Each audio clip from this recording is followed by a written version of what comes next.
meeting of, County Council Order, May 26, 2015. Over the past weekend, we celebrated Memorial Day, and we need to remember while we celebrate Memorial Day, we celebrate Memorial Day for people that gave their life, lost their life, so that we can be a free country, so we can meet like we meet today. I know everybody has barbecues and everything else. I myself attended the Catfish Festival, so, but that's what Memorial Day is for, to remember people that lost their life. As always, we have an invocation, and then we have a pledge of allegiance. Tonight, Mr. Jones is going to do our invocation, and then we'll have a pledge of allegiance, so we'll all stand. Thank you, Mr. Chairman. Please join me in a word of prayer. Dear Heavenly Father, thank you for the opportunity you've given us to serve the people of Lawrence County. Please help us to choose the path of righteousness, keeping you in all that we do. Help us to do unto others as we have them to do unto us. On this Memorial Day week, please bless the many families of the ones who have lost a loved one answering the call for freedom. Help us to remember the ones that gave all for our freedom. Please be with our servicemen and women around the world and our law enforcement, firefighters, and EMS. In our Father's heavenly name, amen. Pledge allegiance To the flag of the United States of America, and to the republic for which it stands, one nation, under God, indivisible, with liberty and justice for all.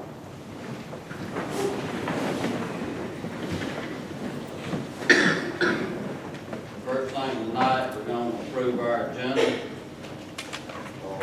Do we have a motion to approve our agenda? So moved, Mr. Chairman. Do we have a second? Second, Mr. Chairman. Motion and a second. Do we have any additions? If none, we'll vote by show of our right hand.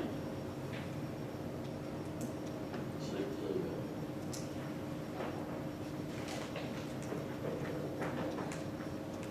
Next thing is approval of our minutes for our May 12th meeting. Do I have a motion for approval of our minutes?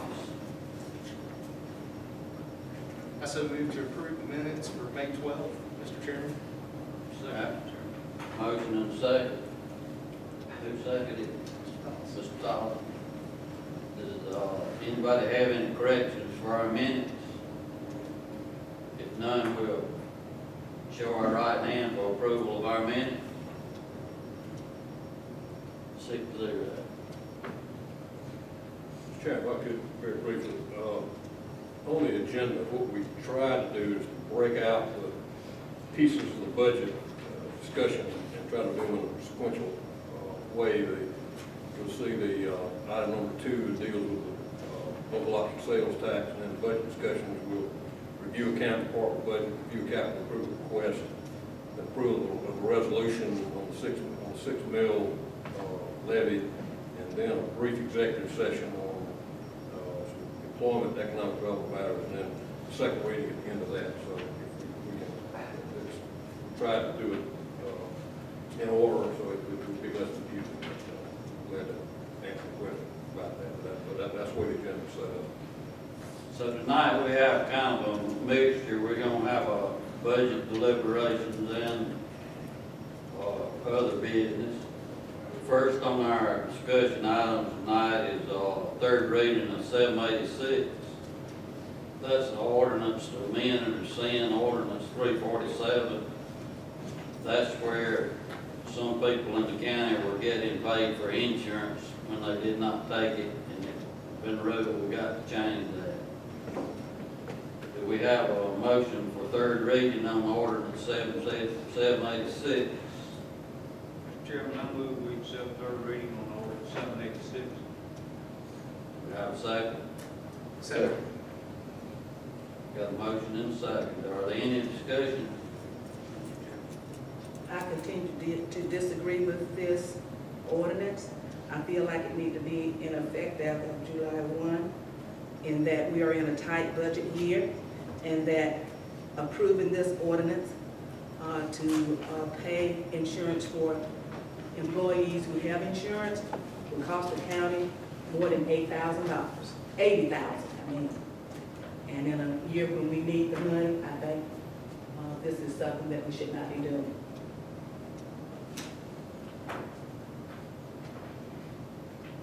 Does anybody have anything else?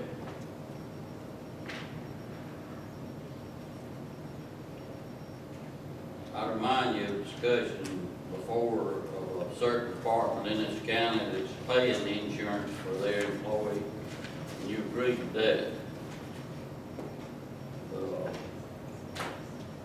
I'll ask for a vote on it. We'll show your right hand on order, third reading ordinance 786. All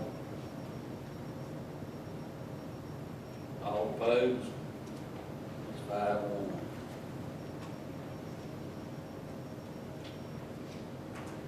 Next thing is second reading ordinance 787. That's providing for the use of maximum legal percentage of the local option sales tax, which is 29%. It's perfectly legal to do this because I looked the law up. It was a certain amount the first year, a certain amount the second year, a certain amount the third year, and the fourth year. And on was 29%. So it's perfectly legal for Lawrence County Council to use this money for the general fund if they need it. And this is one year that we really need it. I really hate to vote for this myself.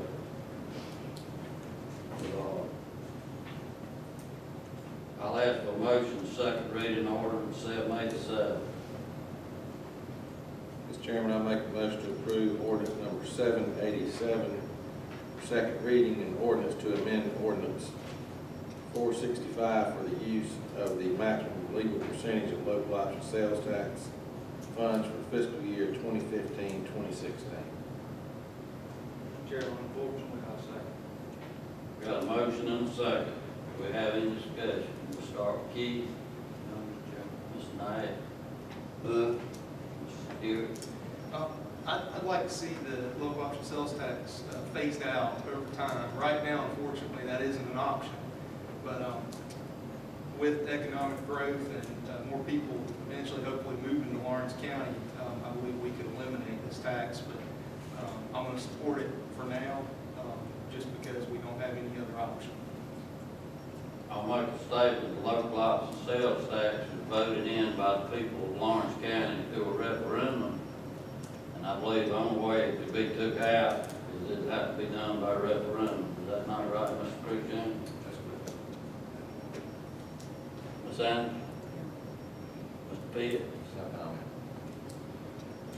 I call for vote on second reading ordinance 787. All in favor, raise your right hand. 6-0.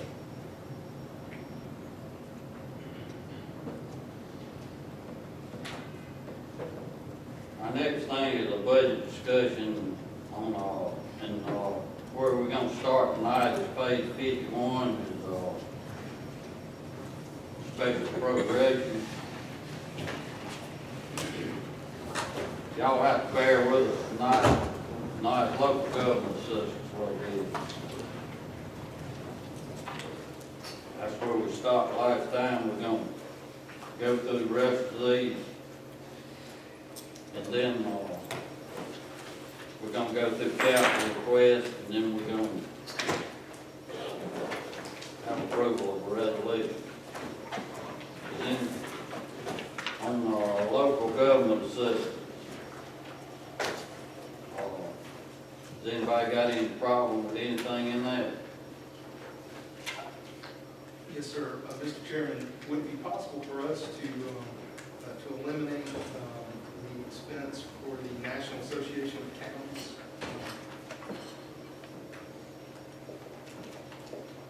That's on $1,400. Yes, sir. They do provide, Lawrence hadn't been a member all that long. They do provide good technical assistance, videos, website effort that will, I think it's certainly not absolutely critical to day-to-day operations, but they do provide some technical assistance. They are available for consultation occasionally. To me, it's not critical to the state's taking care of it, because all of those ties, we can't have that all the time.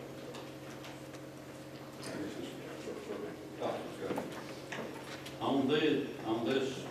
These departments here, what I'm gonna do is ask if anybody's got any questions, and then we're gonna go down the list by show of hands, or we wanna leave it in there and take it out. Has anybody else got any questions on the Solicitor's Office, Chamber of Commerce, Association, National Association of Counties, South Carolina Association of Counties, and Upper Savannah? All these organizations add some help to the county when they need it, and guidance, as well as legal assistance when needed. And I think we need to continue to be a part of an organization to help us when we need the help. Because it is necessary that we have our doors open and our hand out when we know we can get these services from them. They've always been a good thing to have in the county. I hate to give the solicitor office so much money. Has anybody else got any questions? Yes, sir. Mr. Chairman, I'm looking, and I'm sorry, on the version of the budget we received last week. On the solicitor's office, are we, I believe we're leaving at $262,000. Yeah, I was gonna ask, Okay. show of hands, if Okay. they wanted to leave it at that, or Okay. was there anybody that wanted, or there anything else? All right, I want to see a show of hands that wants to give the solicitor's office another $404,000, that's basically what it is. If you want to do that, I want to see a show of hands. If we're gonna leave the solicitor's office the way it is, raise your right hand. If we're gonna leave the Chamber of Commerce the way it is, show your right hand. National Association of Counties, if we leave that like it is, at $1,400, we'll see by a show of the right hand.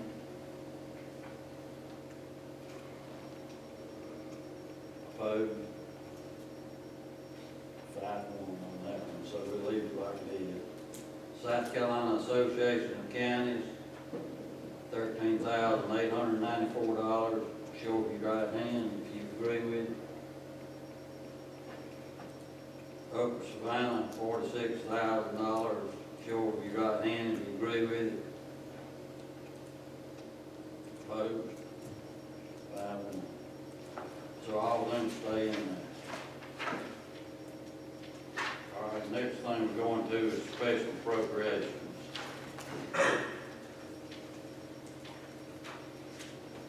Mr. Chairman, this list has been narrowed down to, on page 52, I guess, it's been, this used to be about a full page of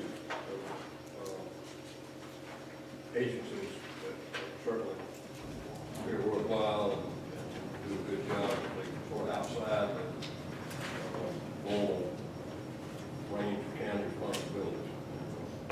They're going to give this for your consideration. I asked once before if it's possible to take this $15,000 out for the museum and put that, give that back to the museum with economic development funds from the Hunter Industrial Park. Put that $15,000 back in the general fund. Yes, sir, that is your discretion. It was, again, generated by the industry located in Hunter Industrial Park, but there has been, I think, one with Piedmont Tech a year or so ago, work on the cans, certainly, good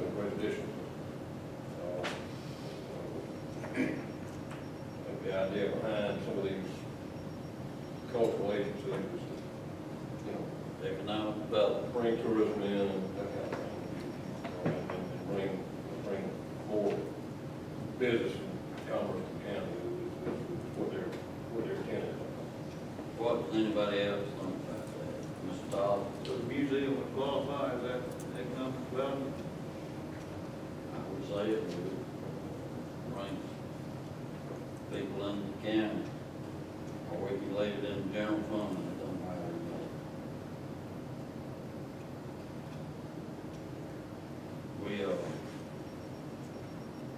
We gave museum money before. I don't know exactly where it came from. We was gonna tear that building down in Harlem. We took some money, we were gonna take money out of the Hunter Industrial Park fund. What you think, Mr. Knight? It'd be good if we could get rid of it. Of course, the museum is a very necessary part of our history. We sure had a good turnout for the museum when we had the dedication. You built it over here. We've got a nice building now in the other street. I'm not saying take it away from the museum, just fund it from a different source. Mr. Jones? Is there, just so I understand, Mr. Chairman, so you're saying to take from the Hunter Industrial Fund to move to the museum? Yeah. 15, is this an additional 15, or No. you're saying that? Instead of taking this out of the general fund, put this money back in the general fund. Okay, I think that's a good idea. I definitely think the museum, the new museum would be very helpful for economic development, revitalization of our town, our city area, and this will help all of Lawrence County. Ms. Anderson?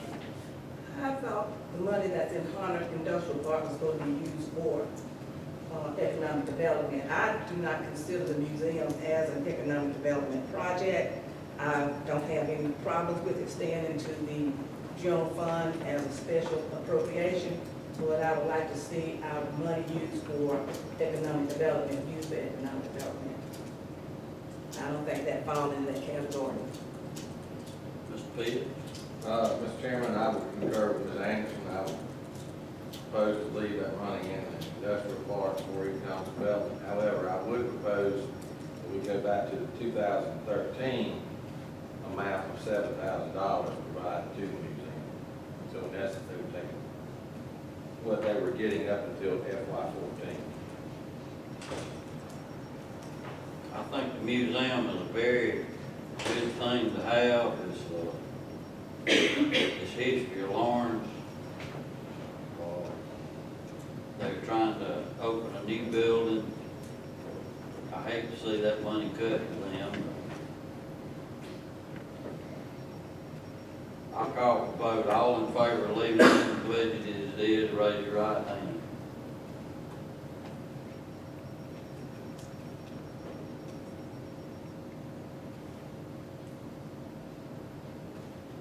They recommended Huh?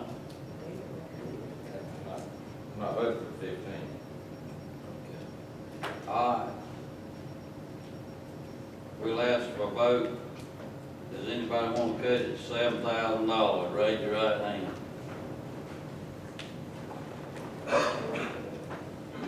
Vote.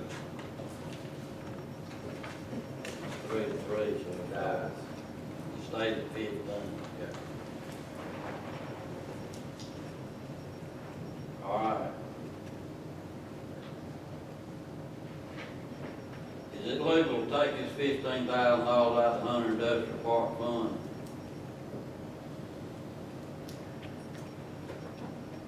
There have been other instances where funds have been used from that account that might have been a stretch for economic development. I think it's at the discretion of council.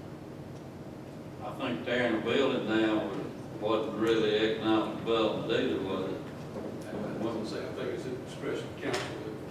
It's up to discretion of council. If you determine that that is economic development and vote in favor of using the money from that source, then certainly it's not challenged, it would be right to do so.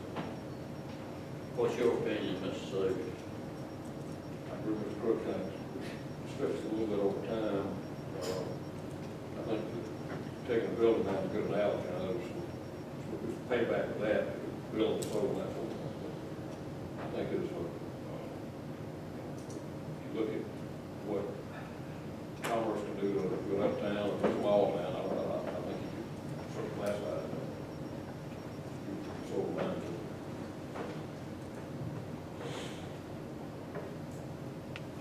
All right, I'm gonna call for the vote. If you won't leave it in the budget as is, raise your right hand.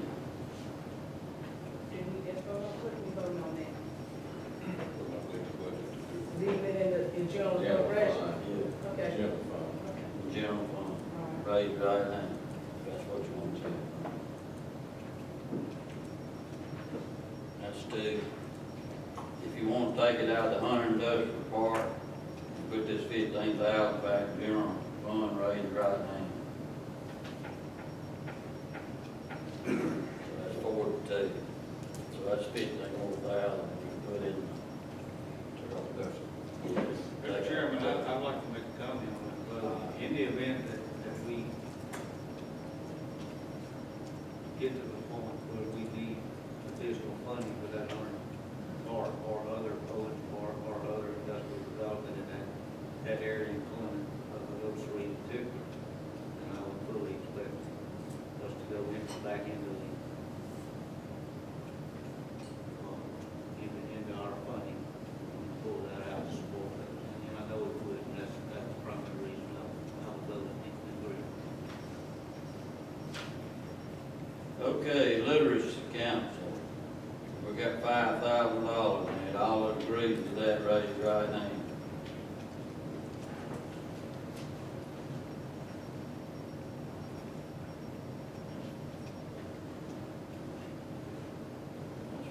Five, all opposed? 5-1. So let's keep it in there.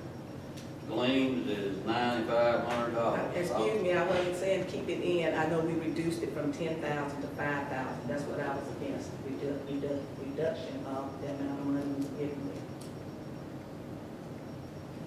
All right, Gleams, we got $9,500 in it. All everybody agrees with that, raise your right hand. That's 4, 5, opposed?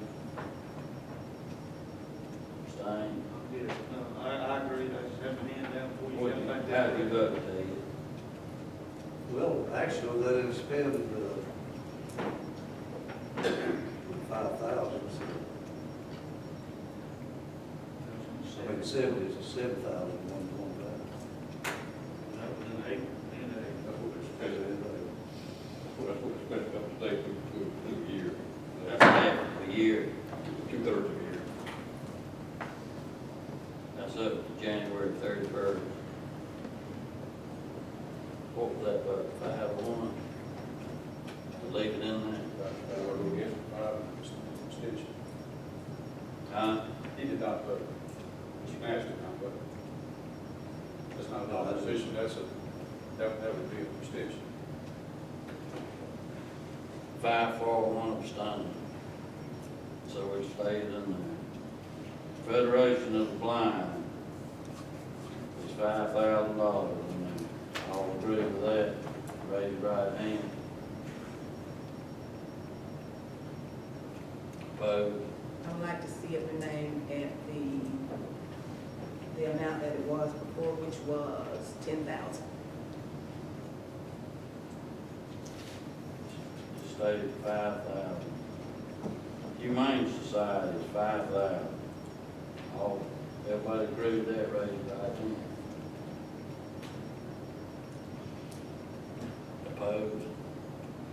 5-1. Go to the Museum Crime Stopper, we're gonna give $1,000 to Crime Stopper. Did they make a request this year? I think we got a request for that. That's something that's something sheriff's office has done over the years. Showing zero on Takes them back. Mickey, is that something y'all still do? Yes. They have requested.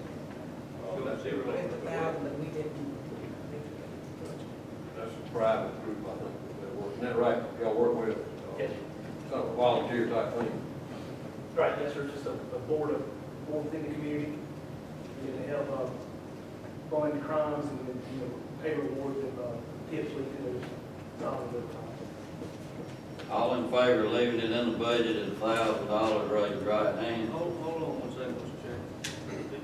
It shows that they didn't request any, it shows they didn't use it last year. And I think it needs to stay how it's. It's currently not a part of the budget. They did not request any funds.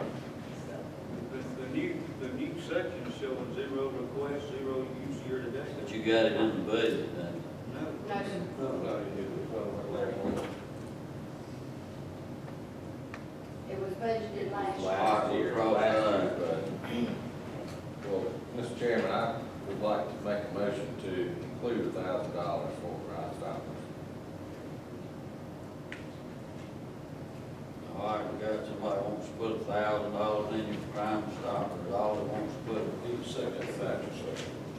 Need a second. I got a motion. Need a second. Got a motion, got a second? Before that motion dies, I have a question. Am I reading wrong, Ms. Kirk? They did not request it? They did not request. Thank you. So it dies for lack of second. On the island by myself. So we don't give Crime Stoppers in this. All right, disabilities and special needs.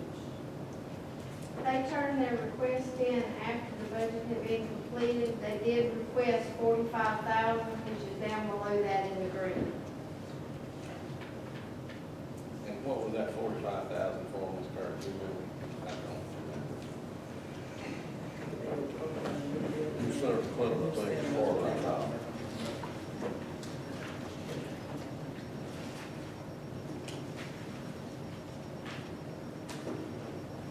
So you hadn't got it in the budget? Do I hear anybody that wants to put anything in here for disabilities and special needs? Hang on, Mr. Chairman, I'm looking. I like to think that we give them something, since they already. I got two charts in front of me. And I like to go along with the $10,000 that,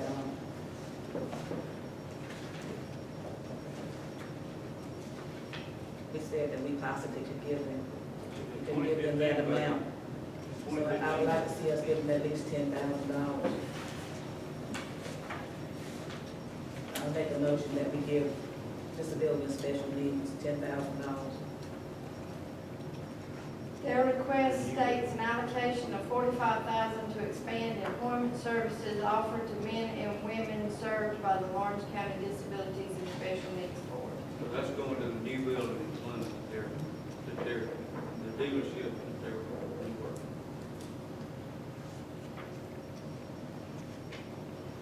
We got a motion, and I'm seconding the motion. The motion, to be clear, is for 10. Yes, sir. Thank you, Mr. Chairman. That's to put $10,000 in disabilities and special needs. We got a motion and a second, to put Yes. $10,000 in there for disabilities and special needs. Call for vote. Any discussion before we call for vote on that? All in favor, raise your right hand. That's 4. All opposed? I had some questions. Why did they move out here in Lawrence, next to the hospital? That's where I get, They opened a satellite office over in Columbus. They still up here on 14, right? Yes. See a lot of places. They bought the old Chevrolet dealership on, with our 76. I'm trying to turn that into a Clinton-based center, kind of like we got out here close to the airport. They serve a bunch of folks. They do a good job. All right, I'll call for that vote again. All in favor of putting $10,000 in disabilities and special needs? Raise your right hand. 6-0. So that's 10 to put back in there, took out from the museum back there. Good, right, good. The literacy, the senior options is, what we got in budget for them, 78,000. Recommended is 7,700. Okay, that's what we gave last year. I My guess. page is wrong. I think 7,700, is that what you took it back to? That's what he got last year. And I'd like to make a comment or a question about that, Mr. Chairman. All right, go ahead. I believe that senior options was taken over by the Piedmont Council on Aging out of Greenwood, is that correct? And is that a private, for-profit company? No. It's It's not? the same one, they run back on the program, bring that That's what I in, need to that's know. what they do. I wasn't sure. Random financial issues here, maybe. And I think they put board members, Lawrence, on the board over there, and I think they were Okay. trying to keep It's it not a for-profit. And offer service to several senior citizens around this county. I know, Does anybody got any questions on the literacy account, senior options? we letting 7,700 stay in the budget for them. That's what's in here, okay. All in favor of 7,700, raise your right hand. 6-0. All right, let's go back and review the literacy account for 5,000, is that right? Glean, 9,500. Lawrence Federation Blind, 5,000. Humane Society, that's 5,000. The museum is 15,000 to come out of the Hunter Industrial Park money. Crime Stoppers, 1,000. Yeah, we did. That didn't go. We failed on that one. Yeah. Okay. Keeping up with it. You got it. Senior options, 7,700, disabilities and special needs, 10,000. There were two I additional got two more. requests. Sorry, go ahead. I'm sorry, that's what I was gonna say. I got two more on my list. There are two additional requests that came in after the original budget was put together. Well, one of them's not. Bridge the Gap came in afterwards. They were requesting $20,000.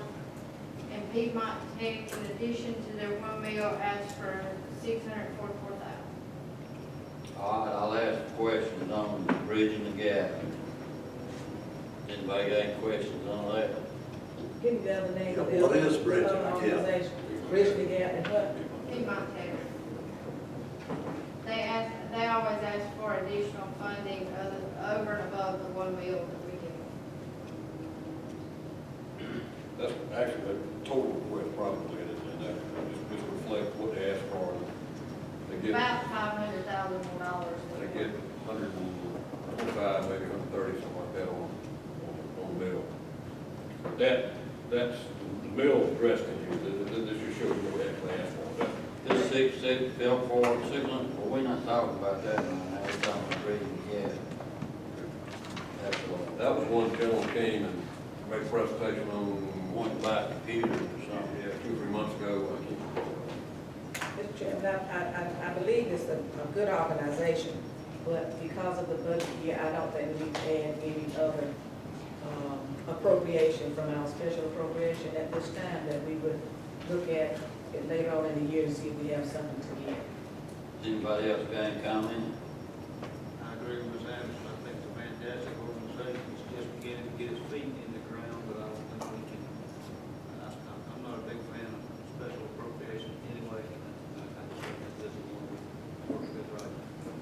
We'll show by raising our right hand whether you want to put $20,000 in bridging the gap. I haven't found out yet what it's for. As far, a gentleman came here about 3 or 4 meetings ago and talked to us about it. It's a private thing, he was wanting to buy some computers. It's a program that they do for children. They require the parents to be there as well. It's to help take young children and focus them into areas to prevent crime and help them succeed in life. So anybody in favor, I would raise your right hand. That died. All right, we'll take that Piedmont Tech. This is just an additional $644,000 Piedmont Tech is asking for. They say what they want to use it for. Actually, that's their total budget request. Yeah, I Lawrence think County. it takes $125,000 out. But that, what's been done in years past is a 1 mil levy for higher educational institutions of the county and Piedmont. And this year, what the budget is included in here, I think it's on the back way, is go back to the 90-10 split. Piedmont Tech get 90% of that 1 mil, USC, Union, and Lawrence. So That 1 mil is not included in this 644. Well, I think what they were asking for was 644, as opposed to the ones, as opposed to the 10%, to the 9% of the 1 mil. That's their total request they had to ask for and ask for. And then what the council has done in the past is done the 1 mil in response to that much larger money request. Does that make any sense? I mean, I think Ms. Kirk's added this here, since it's all, everything's included, just give you an idea about what people are. We need to put an option in here, 90% of 1 mil. It's included later in the budget in its own separate area because of how that village is set up and how we have to account for it under the GAP rules. Piedmont Tech has always asked for these funds ever since I've been here. And it's basically what it takes to maintain the Lawrence County building. Council has never approved anything, well, they have. I think in the past y'all approved maybe 50,000 here or there. But you've never approved what they totally asked for. But they make that request every year of It don't every cost county they serve. $644,000 to run that building out there. That's their request. It might be their request that they don't spend that much to run that building out there in 1 year because their budget's not that much. Their budget's around $125,000 a year. I think what they do is they take their total request, well, they serve 7 counties, I think, and then break it down by the number of students they serve, that kind of thing. I think it's a total. At one time, that building was 2 bills. I think that's the building was being constructed 10 years ago, and then that other bill was taken off once the construction was done. And that's the one, whatever that number is, we 90% of the total amount, anyway, about 1 mil levy, that's what goes to treasury metal grants, 3 times a year, I think. So, but I think what you're trying to do is just show the 644 what they requested. I think there's a pie chart that breaks that out on the back. This is basically their request an additional $520,000. It includes the 125. They're basically asking for about $500,000 more dollars than what we already allotted. So you basically telling me that 1 mil is in here twice. It's in the 600. It's in the 644, and you said it was in somewhere else in here. But it's not added, the only place it's added into the actual general fund totals is in the other place where it's located, according to the GAP. She didn't recommend it. She didn't recommend the 644. I didn't recommend any of the 644. All right, show of right hand, anybody wants to give Piedmont Tech $644,000? I want to ask one more question. All right, go ahead. Ms. Kirk, help me to understand it clearly. You didn't put in 644, if we pull the 644, that doesn't do anything with the business. Right now. Thank you, Mr. Chairman, I'm ready. It's not in.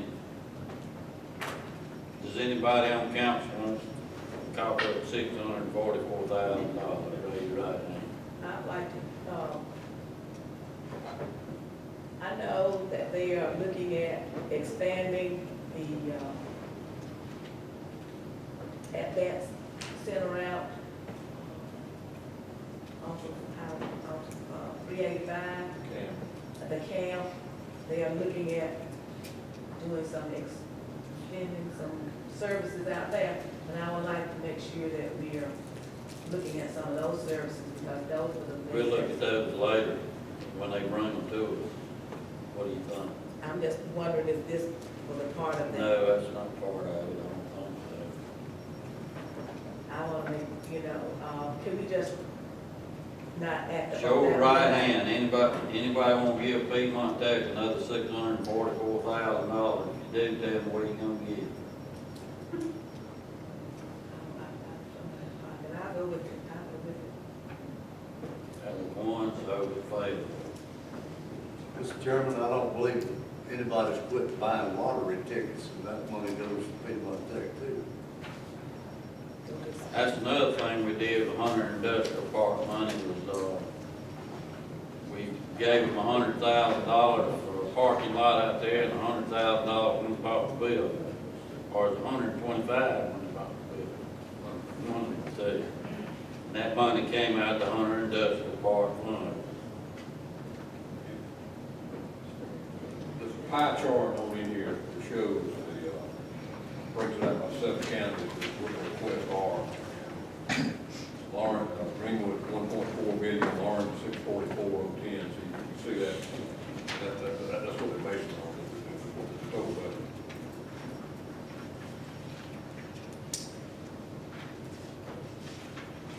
Has anybody else got any, you got all that? You got that? Anybody else got any questions on special appropriations? All right, next thing is,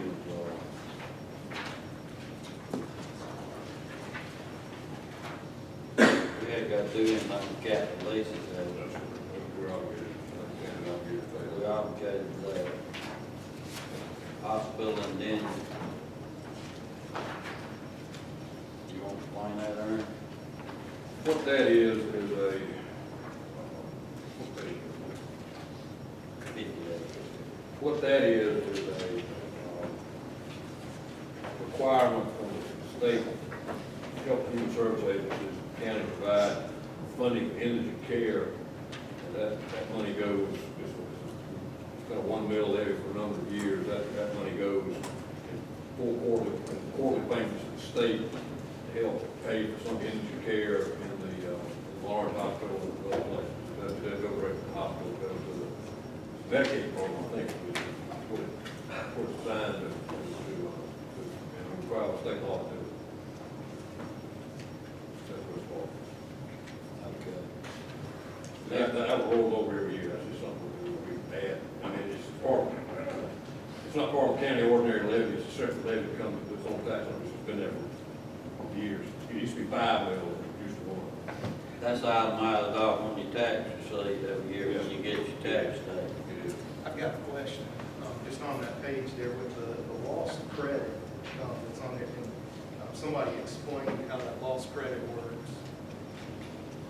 Basically, that would be the, still 71% of the local option sales tax money goes to property tax That's the credits. 71%. That's what it is. Okay, okay, thank you. I state, Mr. Wood, 71% is the minimum for credits on the total tax bill, 29% is the maximum use on the general fund. That's how it works. That credit, now let me, maybe, on the lost funds, it's not money back to somebody.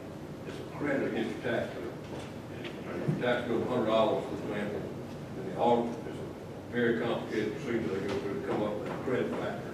And that credit factor will be used as credit against the property taxes. So your property taxes would be decreased by a certain amount. That's how it works. All right, next one is Tech USC Medical, we'll be back to that again. On page 59.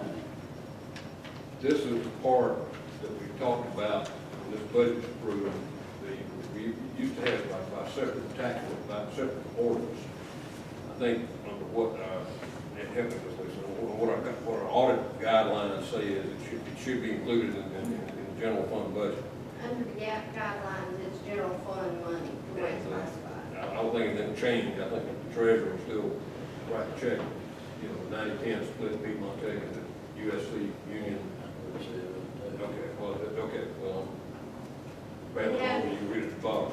It has a zero effect to the general fund, because whatever we take in, we pay right back out. All right, next thing is the bond payment. That, Mr. Chairman, one more, the 918 split, that's not a part of an order that we have to vote on every year. Be part of this. It's just all, Yes, sir. when you vote on the budget. Now, again, I was thinking it was a separate budget in the past. It seemed like, but now we come out of it. Okay. it was, the auditor told us we had to put it in the budget. Wasn't that what it was? yes, last year there was $50,000 upfront payment made, well, the year we're in now, on that lifetime scholarship thing, I mean, program we talked about, I think they've kind of reconfigured that to where they, you know, and so staff recommendation this year, just go back to the 9-10 split like we've been doing for 20, probably 20 years or so. And that's what this is. Thank you, sir. All right, Sterling, ZF, Philo bond. That's just Philo money pays for the bond. Pass through, yes. Any questions? I'm going to have a question, Mr. Chairman. Somebody could explain what the totals are on those bonds. From my understanding, that 2017 will be when the bond is actually paid. Is that correct? Carl, you know, Sandy, I'm not sure. I mean, we changed it, didn't we, or something? Sterling bond is paid out. This is about a year of paper on that. CF bond has 2015, 2016, 2017, has 3 payments remaining. Balance of that bond is, this is off the top of my head, Mr. Judge, probably a neighborhood of $2.5 million. Probably. I think the reason this was included, again, this is something Treasurer had, I think the reason it was included because if you read, got last year's audit, there was a page with what, several $1 million on there that looked like the county was in the arrears and paying, because they considered that general fund expenditures paid the general fund of the county, whatever the source of income was. They did not, and I think the discussion we had was that they did not anywhere make a note or anything that reflected income back to make the payment. Is that right? So I think everybody went through the audit, looked like we were $2 or $3 million. So this is just a reflection of that payment, so that when the auditors come in next year, that there'll be a reflection of what's actually done. This is a Philo transaction that really doesn't involve the general fund at all in the sense of what you're approving. It's just a reflection of the funds that go out. That makes sense. Bond payment is paid out in fee. And I think we're trying to, as best we can, we're trying to comply with the new GAAP guidelines of the new auditors to make sure that we don't get, paid for $4 million or whatever, just a $11.5 million. If that makes any sense.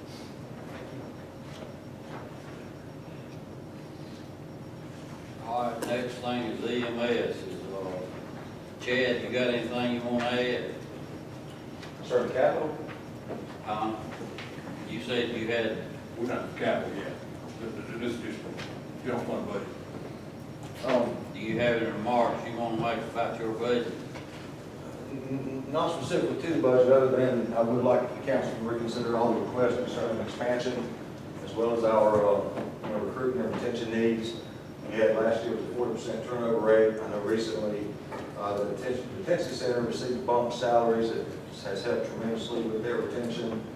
I know that we're in a terrible situation. So as before, I would like the whole EMS concept maybe be considered to put the committee for the research and study.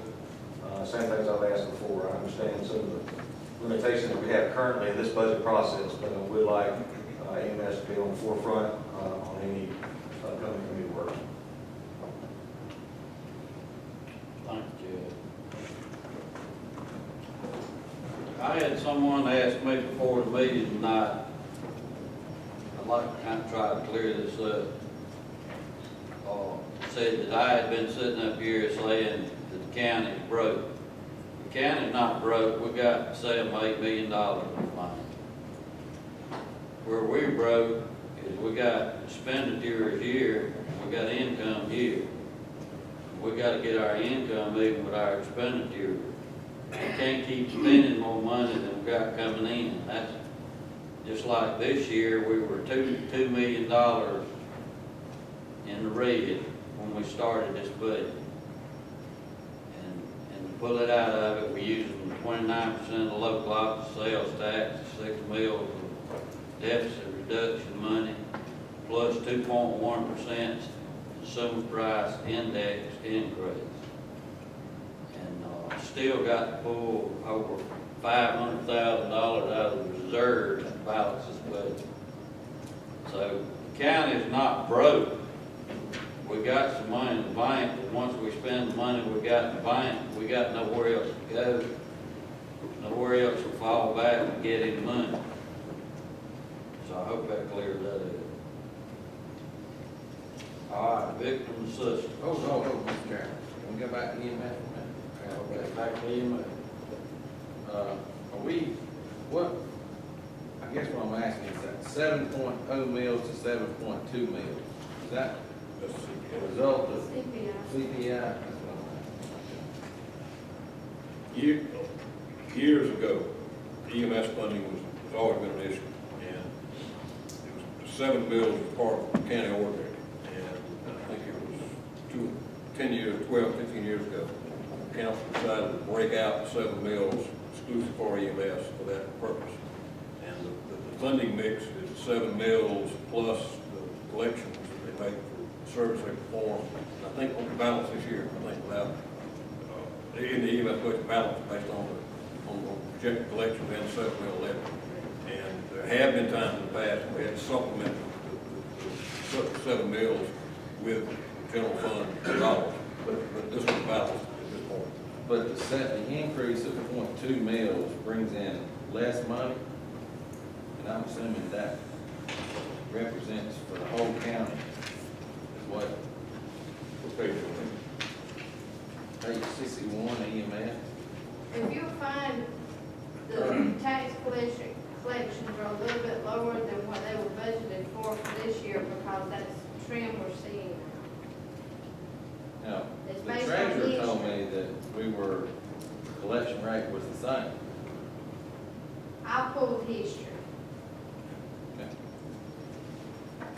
All right. It wouldn't be awful much, but I mean, it's not much, but I'm thinking in terms But of some of it- overall for the county. but some of that gets back though, give backs and other things that happen in industrial development. I don't think we ever have been able to quite equate what all that is, when you reduce taxes 45% before you get started. That'll have some impact on it. If you look at taxes in total, we budgeted 1.3 for this year, and we're going to 1.4 for next year. So we're actually increasing, the mix is just a little different. And to make my point, on the general revenue for the county, we have a 2.11% increase,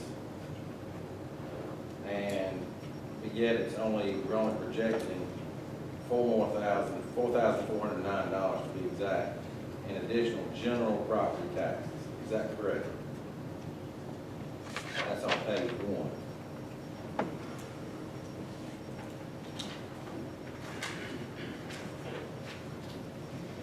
Yes, so the general property tax encompasses a lot of different revenue accounts other than just current real property. I understand that, Ms. Kirkland. What I'm saying is, I find it difficult to believe we're going up 2.11%. We're only increasing that particular line item in the budget by $4,409. That's all I'm saying. We'll look at that. I think it's up 114 total to go. Right. Whatever, 246 plus 132. No further comment, Mr. Chairman. Is Yes. Does anybody have any more questions on the EMS? I got one more. For special events, Mr. Burrell, Yes, sir. when people pay for events, pay for officers, if it's overtime, do we charge that entity the overtime rate, or are we just paying the hourly rate, or is there a flat fee they pay? It's a flat fee, special contract rate that the entity pays, as well as additional fees to help the vehicle maintenance and funding for that vehicle. Okay, does it cover the entire amount of salaries plus the fringe benefits of the employees? That's what I'm Yeah. asking. Like for example, of a race, we have a contract rate of $125 that covers that employee. That employee is paid $125, and it is taxed also. So as far as this fringe, I'm not sure. Since you used the example of the race, Yes, does the race pay the entire amount that's going to that employee, plus the fringe benefits? They Or pay- is the county having to supplement that salary that person is making? That's my question. I'm not sure the fringe, but the employee gets paid $125 on their paycheck as a contract rate, and the additional fund goes into, they pay one check, and then we separate out $125 contract paid to the employee, and the remaining amount goes toward the use of the vehicle and cover fuel and maintenance. That rate is pay all of it. What happened before was that, you know, it's many years ago, the employee would be paid by the racetrack, or by the school, or whatever. And we got into some IRS issues for that because of polling and that kind of thing. So now all that's reflected on the W-2, I think it is, as far as the payments go, I think. Yes, sir, all money is funneled through the county, and then it's reversed back out. Right, I understand that. We had to do that because Yeah.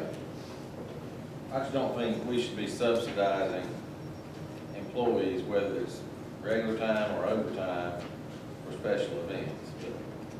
aren't most people do that, aren't they off duty? Isn't that the idea? Yes, it's covered. Special events like that. So it would not throw them into overtime, is what you're telling me? No, sir.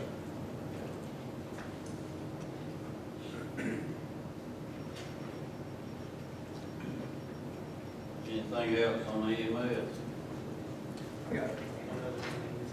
Down. Director Burrell, would you have any recommendations for, with the overtime, for, you know, talking about, you just mentioned increases, pay increases, you know, would there be anything we could do to supplement current employees and, or hire more employees and cap that overtime? You know what I'm saying? Well, the overtime issue has always been an issue with EMS. Typically, in a normal work period of the year, one employee, a full-time employee, works 2,080 regular hours and 848 additional overtime hours, and that's just in the normalcy of their shift. We have other things that's in the overtime, training, holdovers.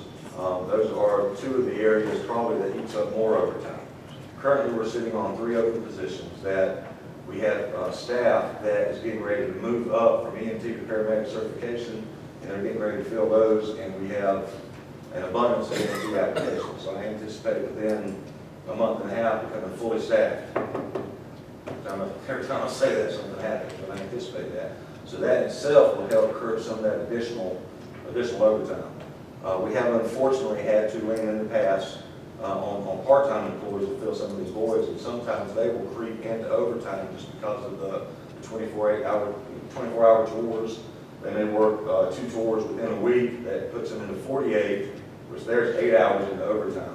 We're putting restrictions because of the Obamacare, if you would. We're putting restrictions in place now for that, as well as safety concerns. So that'll curb any overtime period that some of the part-timers may have accumulated over the past year. As far as changing any kind of schemes or changing any kind of scheduling, some options have come up about maybe going to 12-hour shifts. But unfortunately, that inherent built-in overtime that equates to that estimated end result annual salary, all you would be doing is shifting some of the money out of the overtime account into the salary account. Because at the end of the day, the medic makes X amount, which is still below competitive wages to our surrounding competitors for our workforce. So you have to still keep that end salary the same, you just move the overtime to the salary. You know, we have shifts, they have to be filled, we have set number of positions, and they have to be filled. You can't necessarily just restrict one or the other than shutting down trucks. That would be the only way to really curb some of the overtime that's required through our normalcy in operations. That answer your question? Yes, sir. Mr. Rapp, the overtime issue, are any supervisory employees making overtime as well? Yes, sir. Of course, they make the 848, but they also pick up additional shifts as well on ambulances. They'll work in ambulance, which I kind of encourage that as far as working ambulances, just keep their skills up, be proficient in doing the life-saving things. We could cap some of that if that was an issue of some of the command officers working overtime, but it would lead to other field staff picking up that overtime. Mr. Crookshanks, is it not true that those supervisory employees are under exempt status for overtime?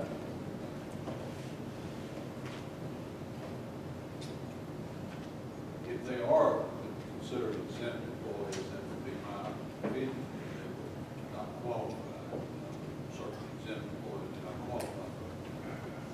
But I don't know their situation, I couldn't. That Now would, research, I wouldn't. that more than likely be a Department of Labor question. We'd have to get some advice on that. And we've had that discussion before about, I think Mr. Burrell is, I think, are you and your assistant director, are you both exempt? Yes, sir. Okay, Yes, sir. everybody else qualified? Well, we have 3 exempt, the operations coordinator, myself, and the education coordinator. Got some? Yes, sir. Okay, so everybody else, that's the way we've done it. Now, you know, we can probably get a ruling on that, see what. I believe the county should get a ruling on that from the Department of Labor attorneys, not only EMS, but all employees. If they're in a supervisory capacity, are they exempt from receiving overtime? Some of that, I think, gets back to the type of duties they perform, you know, because they're not always supervisors. For example, you know, a shift captain on, you know, could respond to a call and perform the same service as a paramedic. We got into that one time years ago, but, you know, but we sort of, you know, consult appropriate people to find out. Glad to do that. Any other questions on the EMA?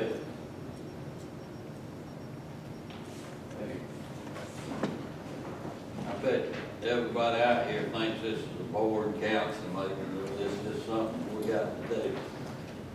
This is something we got to take care of. The next thing is a review of capital. I think we've covered all the departments. So we're gonna go to the review of our capital improvement request. Everybody's got a copy of this in their agenda package. And, Mr. Kirk, Chairman, victims assistance being next. huh? We have a victims assistance package.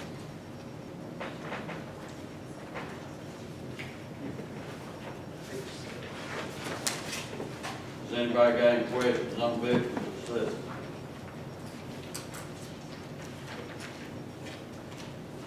Terms here, I think,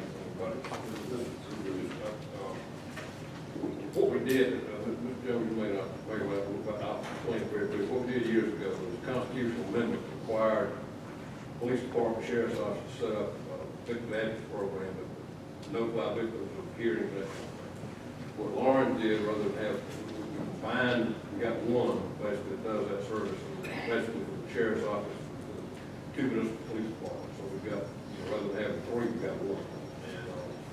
And there's certain funds that funnel into that from magistrate's fees, court fees, and that kind of thing.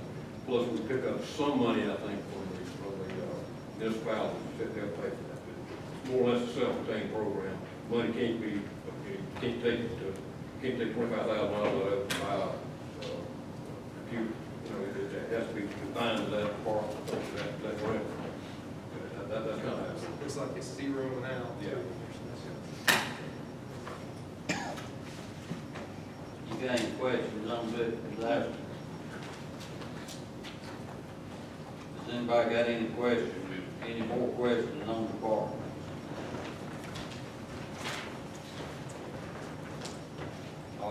go to our capital request. Basically, what I see here is we got $270,000 out of the 4 mills left to spend.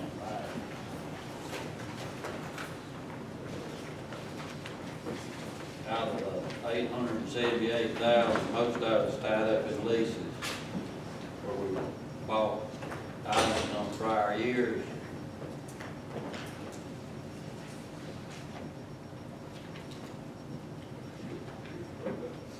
There's 200, approximately $280-something thousand to be spent.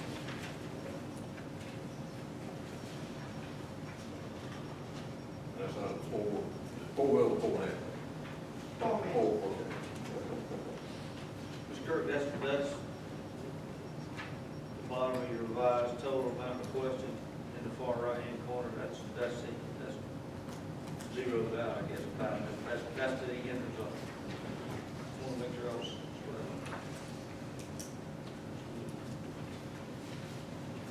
Are there anything in this anybody wants to question before we start down the list? Yes. On the capital expenditure request summary. It's in your package, or in your agenda package. She handled it now. Pardon me? Did you hand it out? Yes, right. That one was updated today. It's on 59, page 59 and 60 of her handout.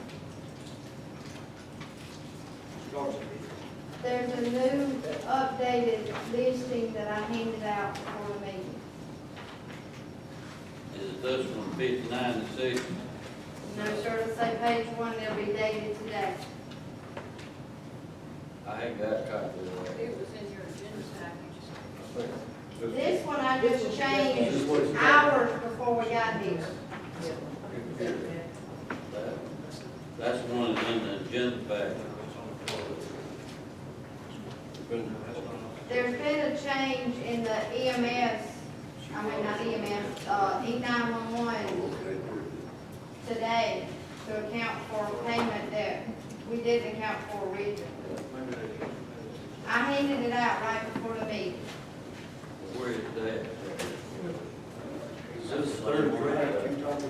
Third draft, yes, sir, it's dated, it's today's date in the left-hand corner. This is one that says, communication 44,000.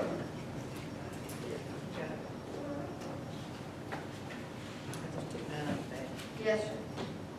Has everybody got that in that front? Got a yellow dot.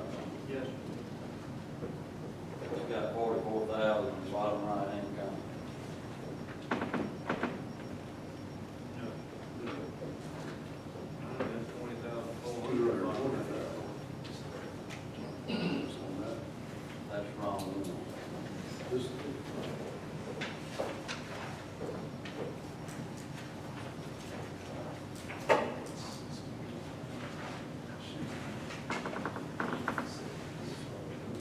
No, this ain't that you had it all. Got two I big got papers. the William out.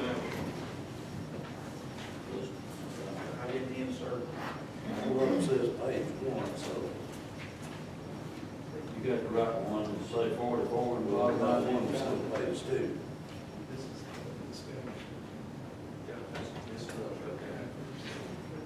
Travel on my way. We probably have some weight with that. Right there. I'll look on it.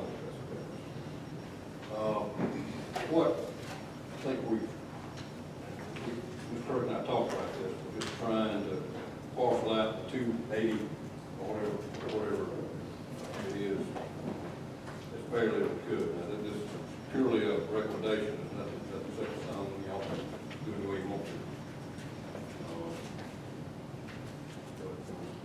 All right, first thing on her recommendation is to replace the Chevy van for the coroner's office at $35,000. The first thing on her recommendation is add ton Chevy pickup truck.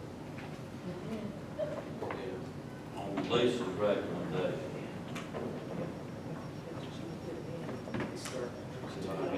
Building code inspection, item number 2. That's not her recommendation. I digress, you are correct. This is not confusing. Number 3, coroner. I mean, this Chevy van was bought originally to transfer autopsies to Newberry and back, and then it got taken over as a everyday driver for the assistant coroner. And I understand by Mr. Nichols, it's got 90-something thousand miles on it. Is that right? No, sir, got 150, between 140 and 150,000 miles on it. Somebody told me 90-something. No, sir.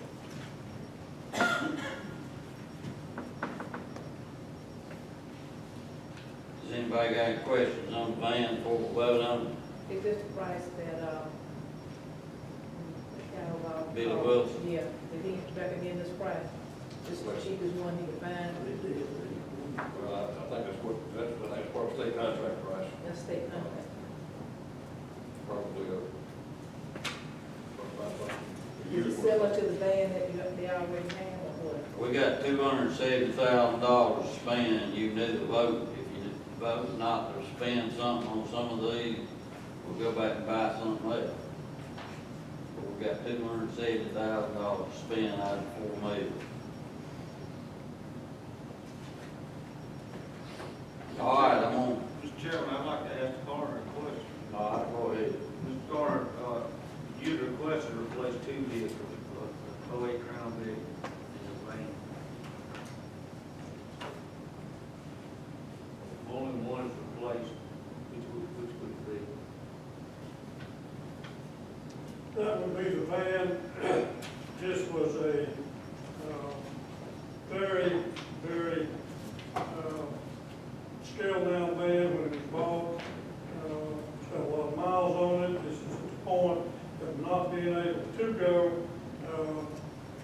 Crown Vic that I'm driving, got at the same time Mississippi got his, got about 10,000 miles on it. I'm happy with it. If anybody would like to have another car, who wouldn't? But this, we are in dire need. You even have to put a transmission motor or whatever in this van. We do transport bodies regularly, probably every week. We carry a cot in the back. They're transported in that pickup, right? That new pickup. We use that new pickup, decomposed bodies such as 5-6 days old, then we air it out, wash it out, whatnot. This van does transport bodies back and forth. The EMS is tied up. The last 2 weeks we transported, I think 2 or 3. With the EMS gone, we use this van for that. We do carry bodies continually back and forth to the hospital or to Greenville. It is used for that mainly. It's just like a deputy's car or any sheriff's department car. It's a tool that is necessary and that we really desperately need, sir. Mr. Chairman, one more question. Mr. Coroner, is there any special equipment in this van that can be transferred to a new one? I know EMS is a great thing. They do what they call a remount. Is that something, is there equipment in that van that can be put The only into the thing new that would be needed added in the back of that van would be a flooring put in it, which would be done by a carpenter place, so we can put the back down and roll the cot in. Okay. Of course, lights, sirens, that's all. So the lights and sirens is on the one you have now? Yes, sir. Can be added to the new one? Or we have to purchase all that? So, That would be left up to the folks that do this. I would probably say it would be new. That price would include new at 35, I would say. thank you, Mr. Chairman. Any other questions on the new van before we vote on it. I got a couple questions, Mr. Chairman. Go ahead, Mr. Mr. Coroner, what's the year of the van? I'm sorry, I can't hear you. What year is the van? What year is the Yes, sir. van? It's either '86 or '87. And my next question would probably have to be for, I'm guessing, Mr. Billy Wilson, but do we know if any of the vehicles that we're going to be auctioning, are they of less, I'm guessing that they're really high mileage as well, but are any of them less mileage that we would know, or is? Okay. Anything we get rid of would be probably be accessible. Gotcha. They run on to, they can't run anymore. Okay. All right, thank you.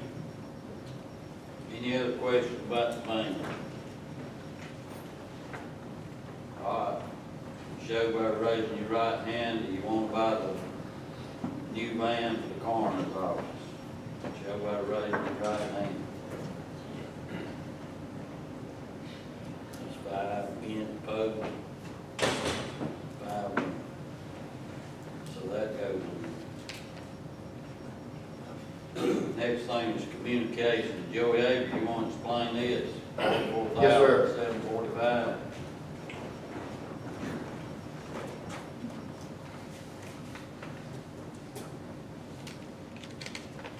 We've got a couple requests there to upgrade our recording system that records all telephone lines, radio traffic that comes into the 911 center. The present system is about 7 years old. The price tag on that's about $80,000, but we get 80% reimbursement back from the state for that because it's 911 operational. And our total cost on that's going to be about $16,000.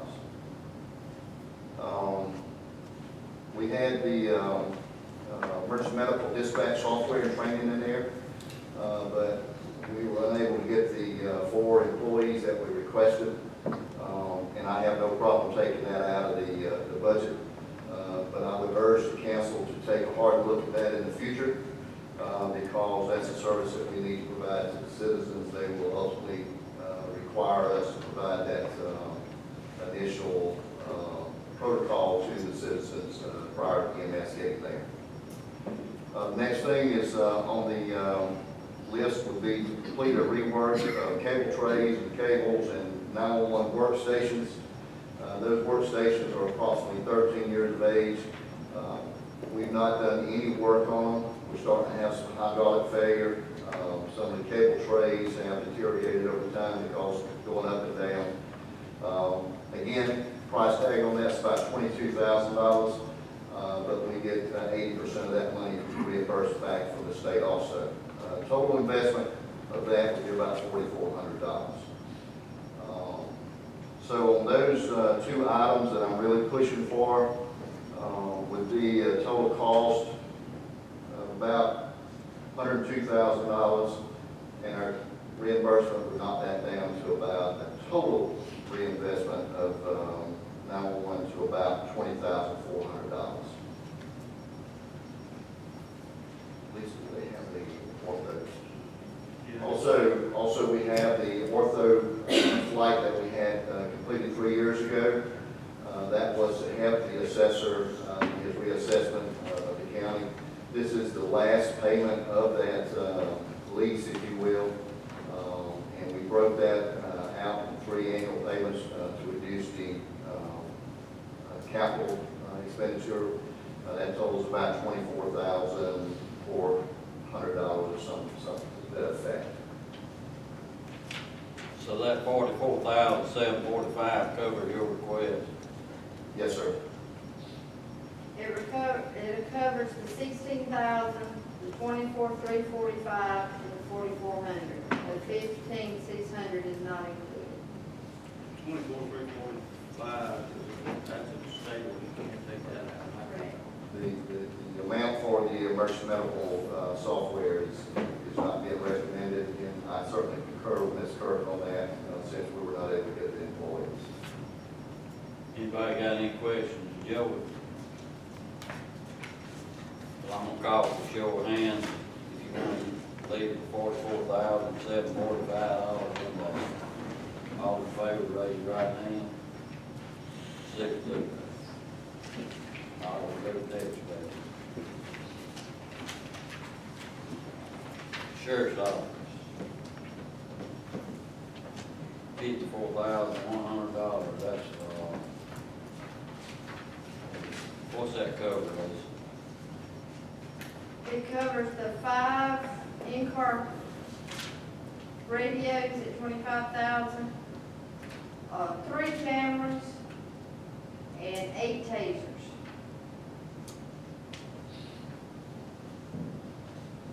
So instead of 40,000, it'd be 20,000. Yes, sir. That totals out 54,100. Anybody got any questions on that? Anything on here you can't do, you can do without? How many tasers do you already have? We, I know you don't think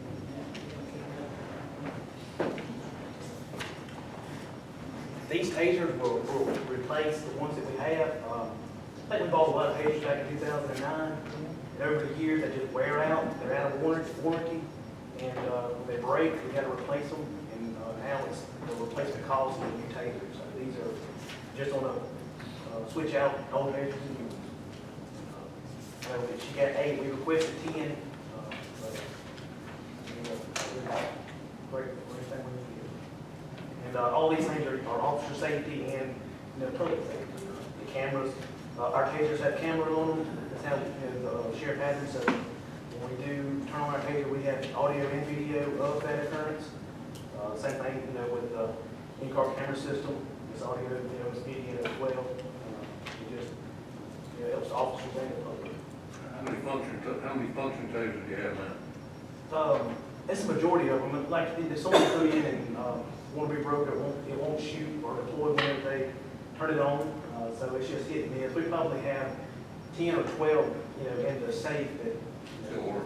Yeah. It's just how often do you use it? it depends on sometimes they. I'm quite sure it depends, but how, do you Yeah, have I mean, a we number don't of have people? discharges every day, but it's just when they come upon somebody resisting or not, But it's, you want it to work when you turn it on.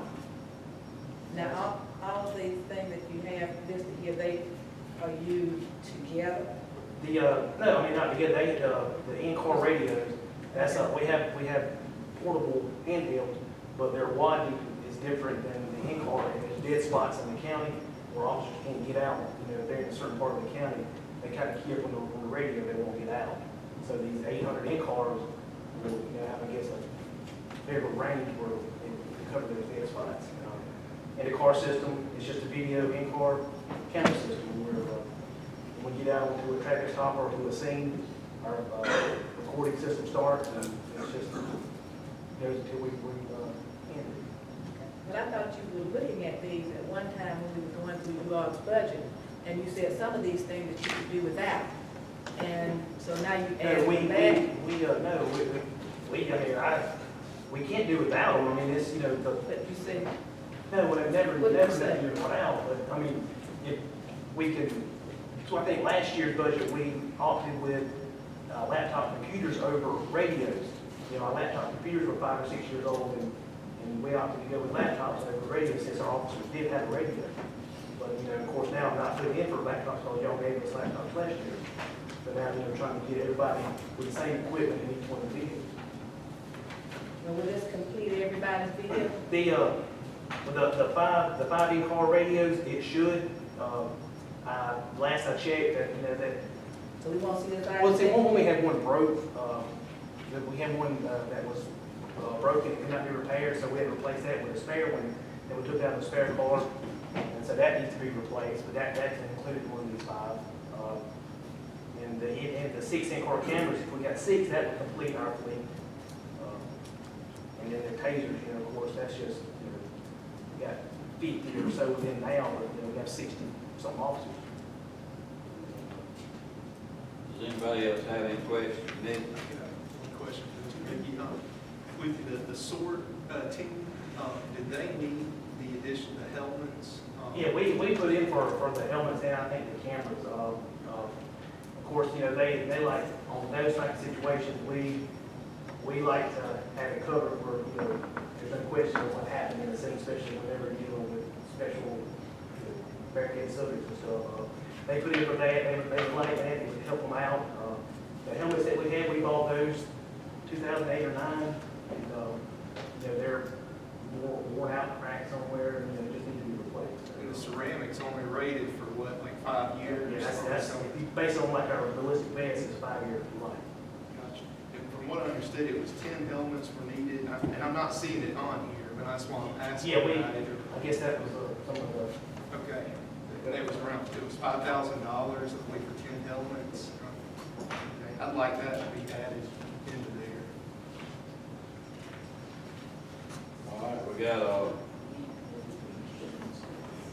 suggestion to add 5 helmets, $5,000. 10 helmets, Mr. 10 Chairman. helmets. $5,000, yes, sir.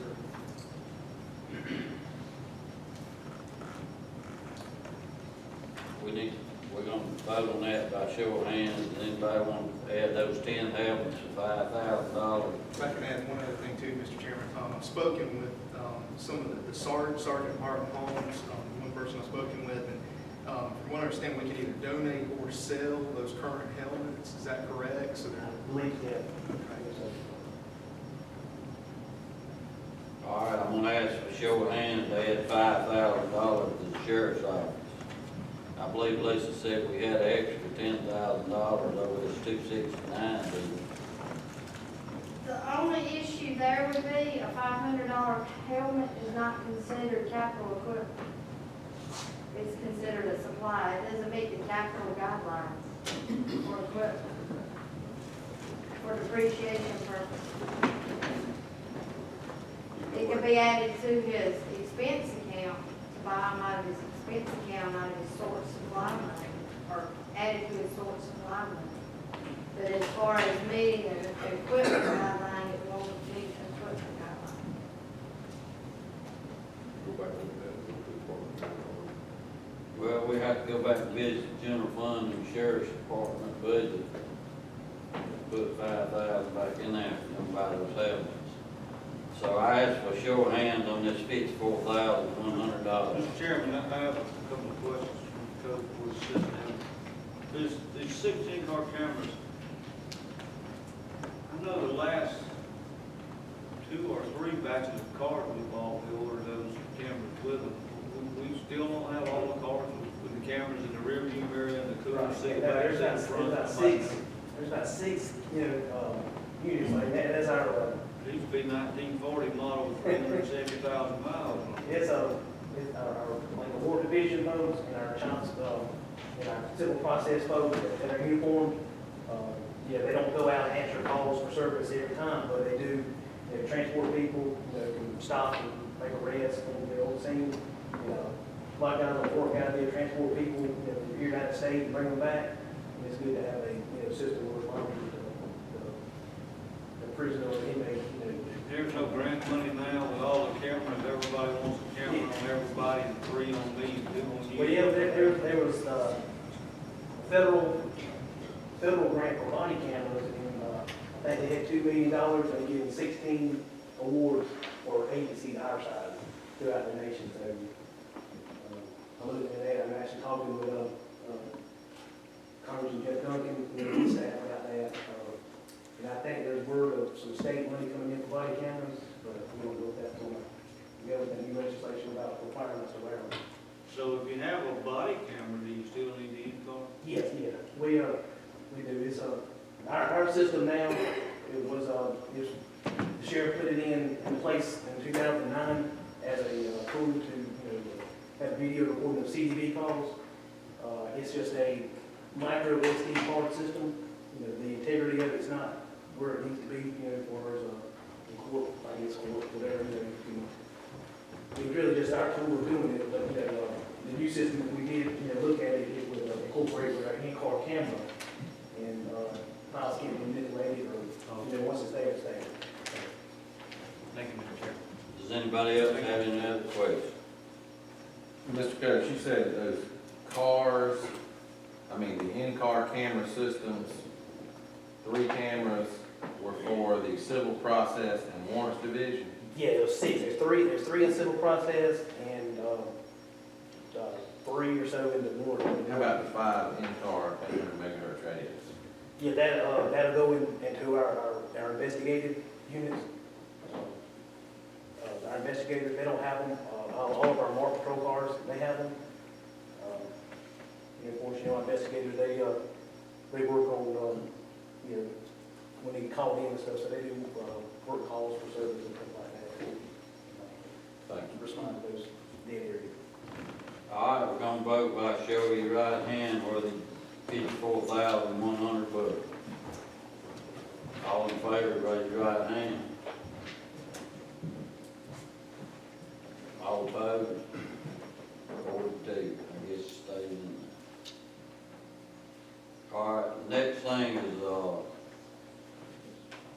a new ambulance. I understand there's a suggestion about breaking this 135,000 some kind of way about a remount or something. Is that right, Chad? Well, the original request was for replacement ambulance and then one remount. We also requested for replacement QRV, that we'll just put that to the side. So the main focus that I'd like this council to consider is a replacement ambulance at 135 and the remount at $100,000, total $235,000. Again, I understand the limitations on the availability of funds. I spoke with Billy Wilson earlier and asked him if he could at least talk to the bank to see what options there may be. And he did put a couple of rates together that I wanted to present as possible consideration. Maybe not to tie up all the available capital funds, but to give us what we need. Billy came back with several different options, and I think talking to Billy, we both recommended, at least to recommend to council, 2 years in advance. It's not really a lease to purchase. It would be a loan from BB&T at an interest rate of 1.12%. That I would really like this council to consider going ahead and doing the full replacement and the remount. We have, out of our 10 current vehicles, we have 4 of those that are completely out of service. They're at the shop, out of service, and unusable. So that leaves us 6 vehicles. Out of the total 10, we only have 4 that's under 120,000 miles, which puts the remaining 6 ambulances anywhere from 203,000 to 351,000 miles. We are constantly putting our ambulances in the shop daily. Crews are having to swap out, get in the spare fleet in order to get the ambulance to the shop to get worked on. It takes 2 or 3 days for us to get it back. We've had several recent issues where our crews have been left stranded on the side of the road with patients on the ambulances. The majority of the problems I attribute to is the Ford motors, the 6.0s and the 6.4s that we're trying to cycle and get out of here. We very much appreciate the most recent approvals of the Dodge vehicles. We went to the Ram 4500 models, and we have 4 of those currently in fleet from the last 4 years of approvals. The oldest Ram 4500 that we currently have is 120,000 miles. I said before, the Association of Counties recommends deadline all ambulances at 150,000 miles. And we're currently operating one ambulance with the most miles of 351,000. So out of our 10 fleet, we currently have 6 that we're able to operate, and we operate 5 ambulances as frontline ambulances. So that's only leaving us currently 1 as a spare. And I was told today from the supervisor that one's on its last leg now. It's got some jerking, it's just not running very well. We are concerned, one, for the safety of our crews, obviously our crews and the patients that we serve. And I would very much like to see approval of a replacement and a remount, possibly using this. Again, it's not a lease option, it would be ours outright, but a 2-year in advance. Why does the remount cost $100,000? The only savings that you have. Chassis don't cost $100,000, does it? No, sir, but they take the box. The difference between 135,000 and 100,000 is that they take that box and that metal. So they have the shell and the foundation to start with, but when they get the truck, they completely strip it down. They take everything out, all the paint, take all the lettering, the wiring, all the woodworking, the cabinets.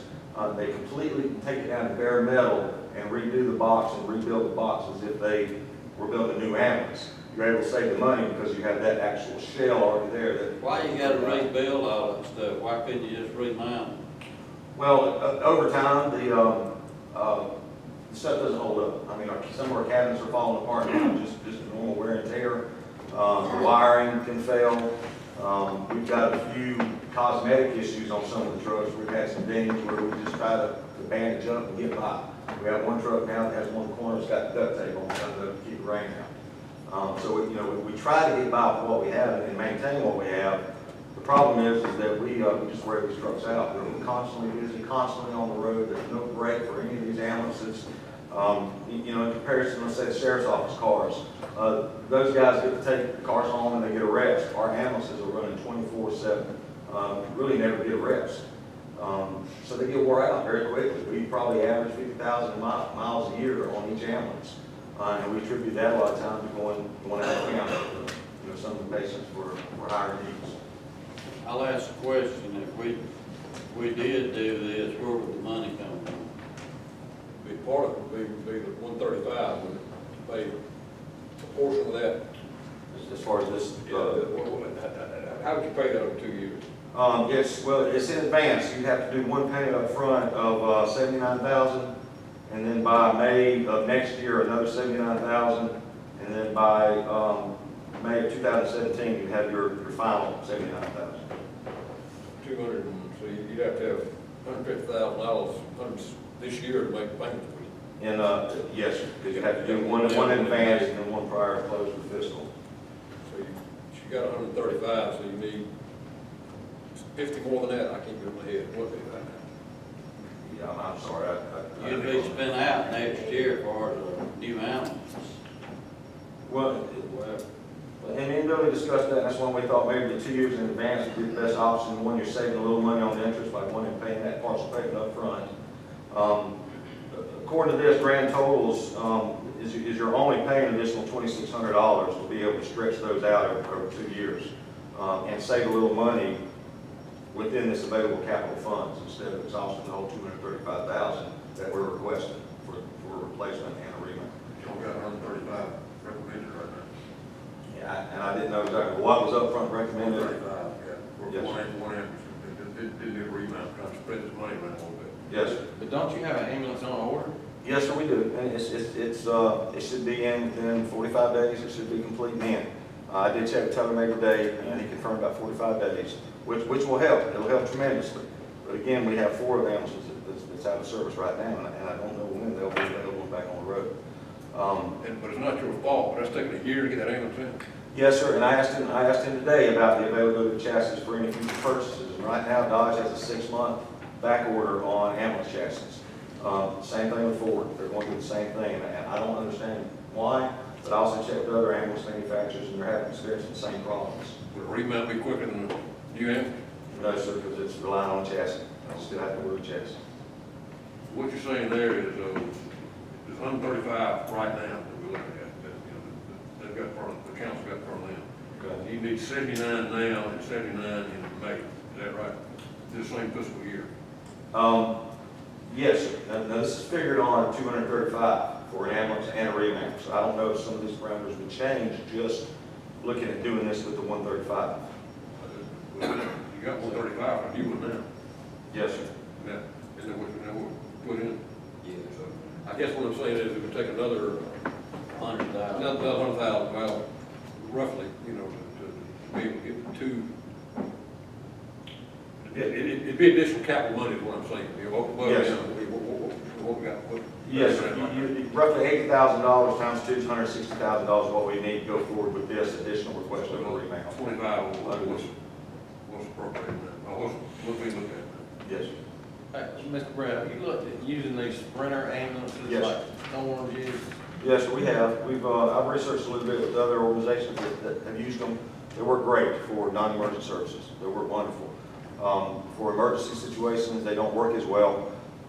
Thorn and other agencies, they carry the minimal equipment that DHEC requires. We do as well.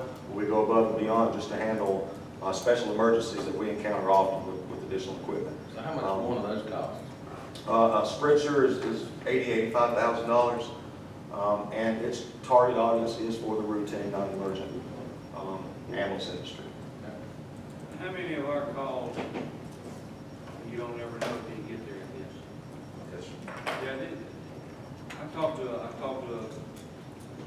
director in Kentucky about those small ambulances, and he likes for the emergency calls. Now, I'm not an EMS guy, so I can't defend him or speak against him or for it. And he may or may not carry the same equipment, don't get me wrong. That seems to be a trend going for fuel economy, maintenance, drivability, you know, in these smaller road trucks, they got some small roads there. Yes, sir. And I've operated out of both, in my history doing this, and, you know, serving some emergencies that we had to handle. It's just so much more valuable to have that additional equipment and have additional room for additional personnel to help on serious calls. And then being able to afford the extra departments and the extra space for additional specialized equipment can come in very handy in some unique situations in the county. Just asking, would it be any way to push that second payment past May of next year? That I don't know. That get you in another fiscal year. There are other options. There's a 3 years in advance. I've got 4 different options here that we can go through and look at. But the reason I stuck on the 2 years advance is just what me and Billy both thought would be the best. That's all right. What if we went with this 135,300 and it's just buy the remount out of the reserve?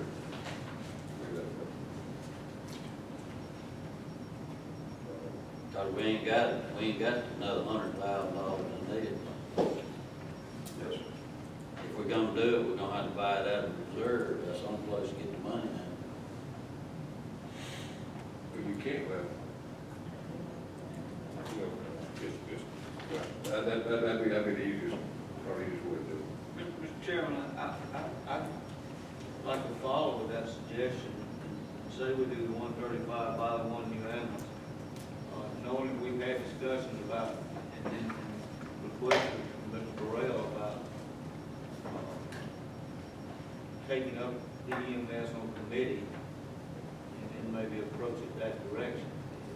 In other words, I would like to buy 1 new ambulance, start into this committee, and then leave that remount on the reserve very shortly into that committee. You can always appropriate it later. You can always appropriate it later, and right now we don't have to appropriate.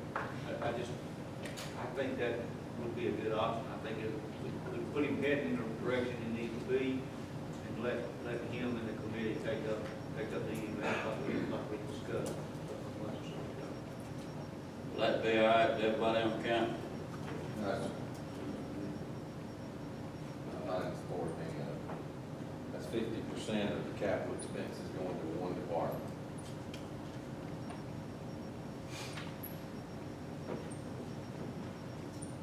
What about the They remount? only have 5. What about the new ambulance?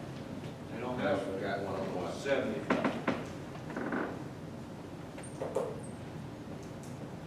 I think if you look at their fleet, such as it is, I mean, I've seen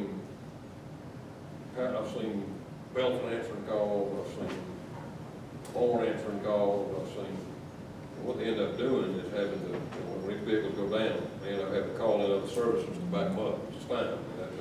They do that. I think they're, you know. Before out are welcome if called the rescue bar in You know, ambulance. to be commended for that, but, you know, rate these things, again, it should take a year to get one, but I mean, I guess that's another issue.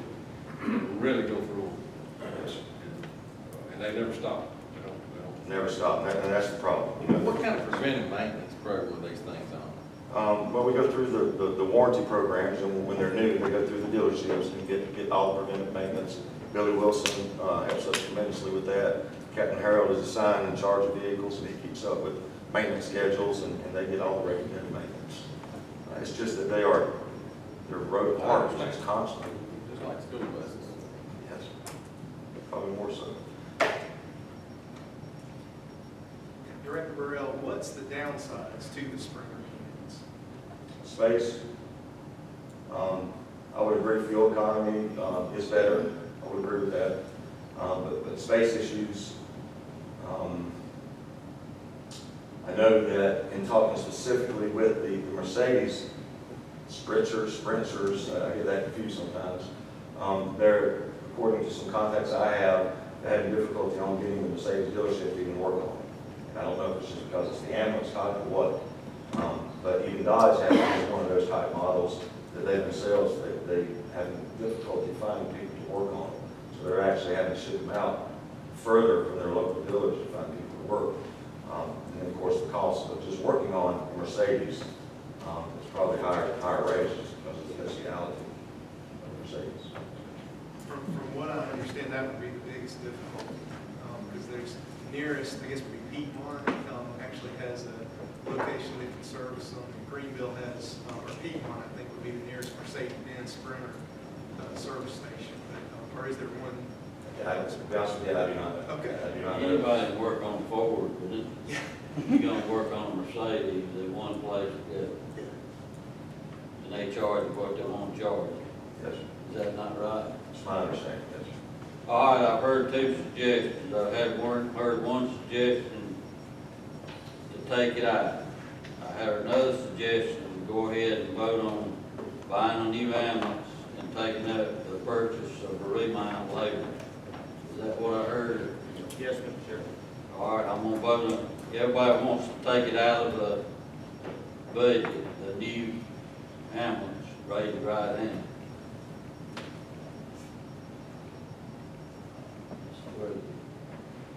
Everybody wants to leave it in.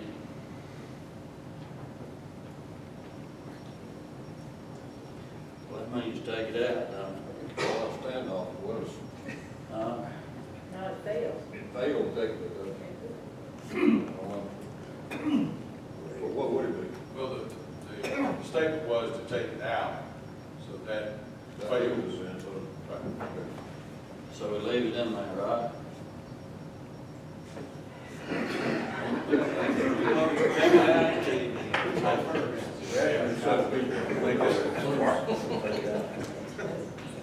What are we gonna buy with it? All right, we had three to vote, three to take it out, and three not to take it out. Absolutely. You could present it, So 3 is a no vote, right? present it in a different way. That says no, don't take it out. Mr. Fund $135,300 in the capital improvement for against. I'd like to see the vote restated. All right, how do I need to state this?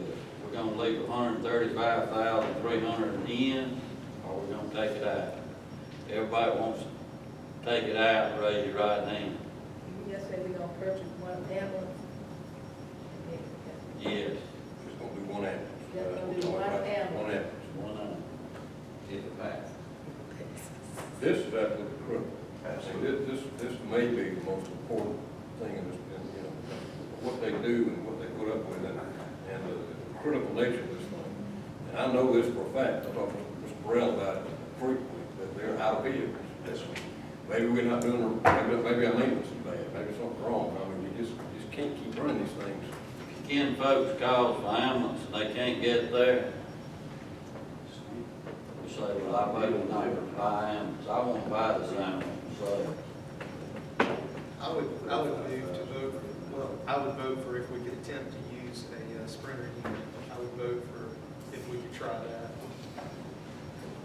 I don't want to try that without some. Deep freezer and Mercedes. I agree with the Sprinter concept, whether it's Mercedes or Ford, please don't get me wrong. I would like to see us head in that direction. Mr. Burrell, I had a short conversation on that, but I'm not ready to spend that money today. I'm just not. I'd like to see a little more, and I think that committee could take that up on maybe this second reading. That's kind of what I'm thinking. All right, I'm gonna rephrase this. I'm gonna ask for a vote. Raise your hand if you want to buy a new ambulance. Raise your right hand. That's 4. If you're opposed to buying a new ambulance. 2. All right, we're gonna buy an ambulance. Thank you. To me, it seems like we don't voted, but it seems kind of foolish mistake the way I played I phrased it.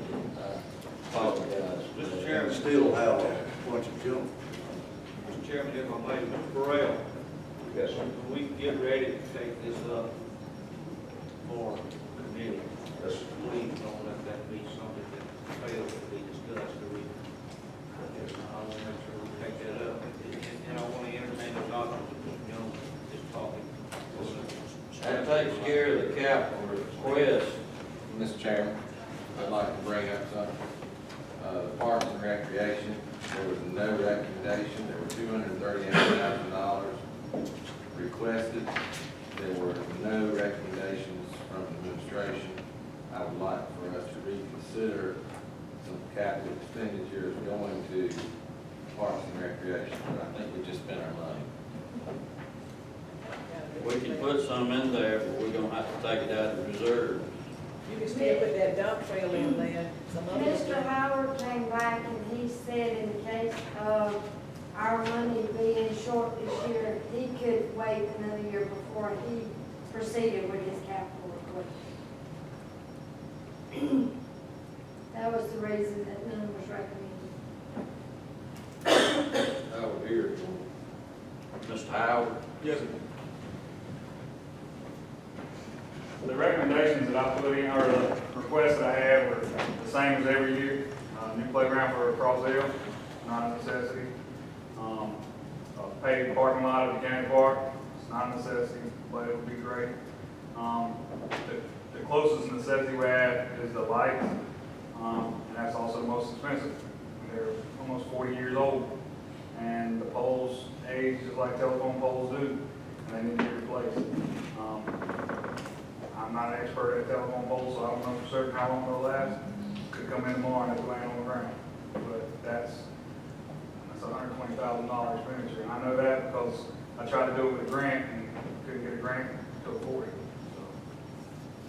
Any grants available, any of that, anywhere? The way the grants will work, I mean, there's more money coming in to the state than ever for the grants, but there's less going out than ever.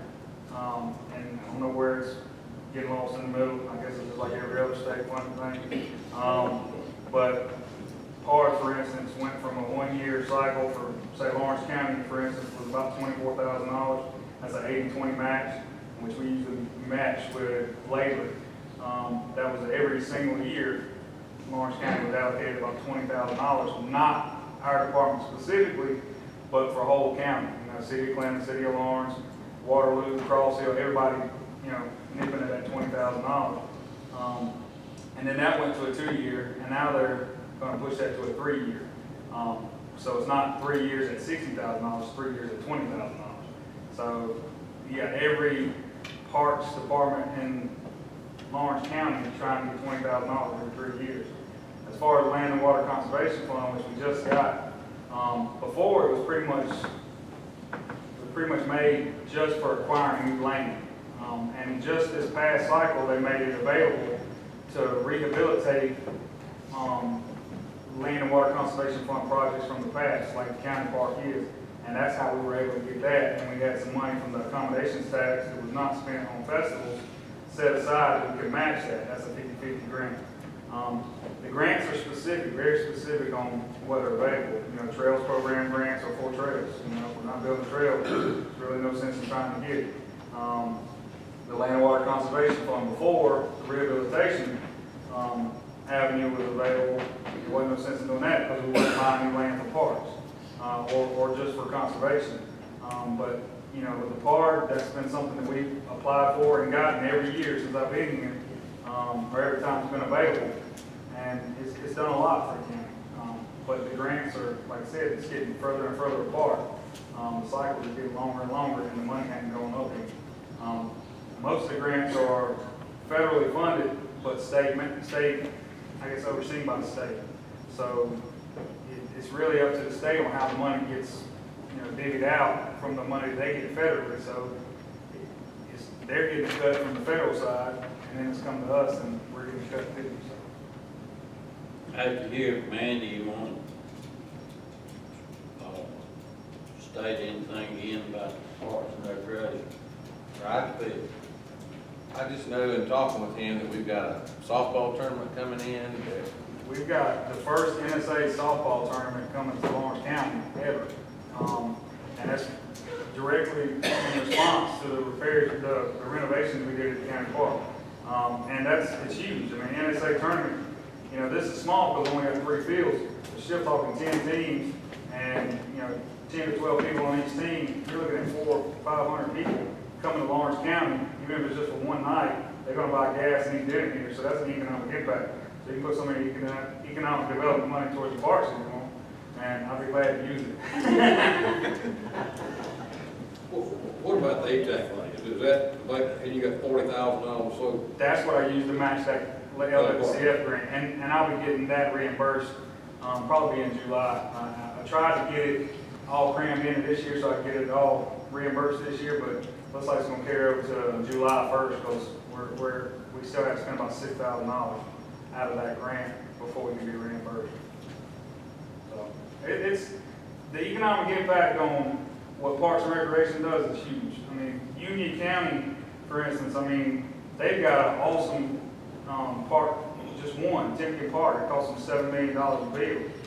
That's a big investment, I know that, but the use that they've gotten out of it has filled our hotels, when they have tournaments.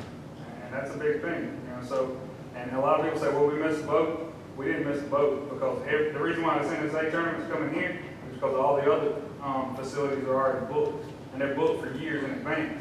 So we could definitely be filling, you know, a need if we had a facility that would compensate, you know, 7 fields or, you know, accommodate 7 fields and have an overnight tournament. You know, it's not just softball, it's travel ball, you know, and I don't know if any of y'all are familiar with travel ball. You know, if you got a kid that's in travel ball leagues, you're going to travel as far as Myrtle Beach, Georgia, and everywhere to play. These kids are not just winning little medallions anymore, they're winning, you know, Super Bowl rings. And it's crazy what money goes into these things. And Parks and Rec departments are putting these things on, and they're bringing in big dollars to do it. And that's how Spartanburg funded their Tiger River Park. You know, $14, $15 million paid for.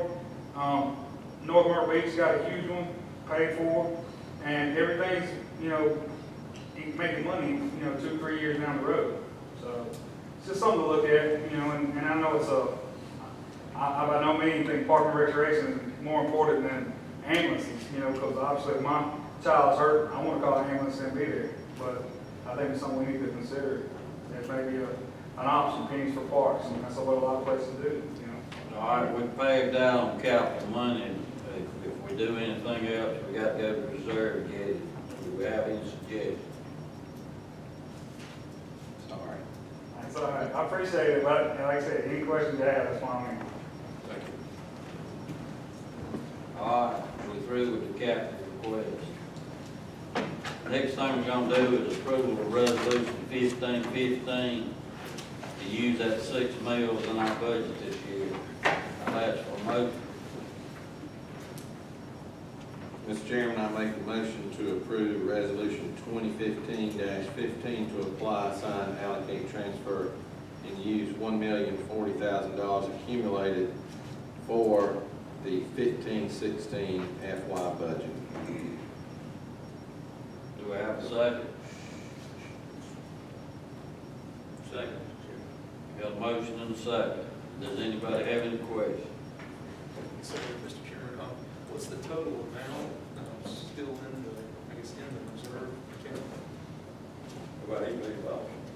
That's total. Yeah, that's the whole, that doesn't include, actually, the 6 bills have been blended anyway over time. You know, that's what can, that's what we referred to a while ago, those all can refer. We don't have, nobody, does anybody know the exact number though that's in here? That look, I'll look at all. $8 million, 100 something. Gotcha, okay. All right, thank you. Anybody else? All right, we'll vote by show of our right hand for resolution 1515. All in favor? 6-1. I mean, 6-0. Hey, one other thing, we had a suggestion to add 5,000 back to Sheriff's Department budget for for helmets. I'll ask for a show of your right hand if you want to do that. All in favor? All opposed? Now that failed. That failed.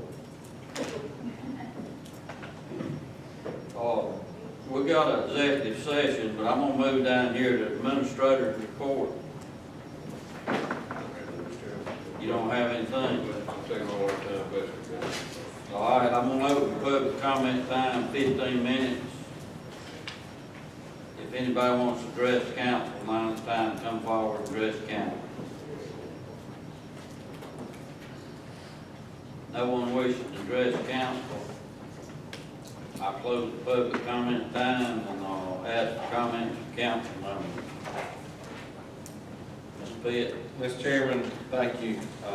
As the appointee to the Lawrence County Development Corporation, every time there's a meeting, I would like to try to come back in the public session and give you the highlights of what we were told. That sounds good. I like to have that added to the agenda every month or every other month. Every other month. And Mr. Moss is here, so he and Mr. Seegers can correct me if I say anything incorrect.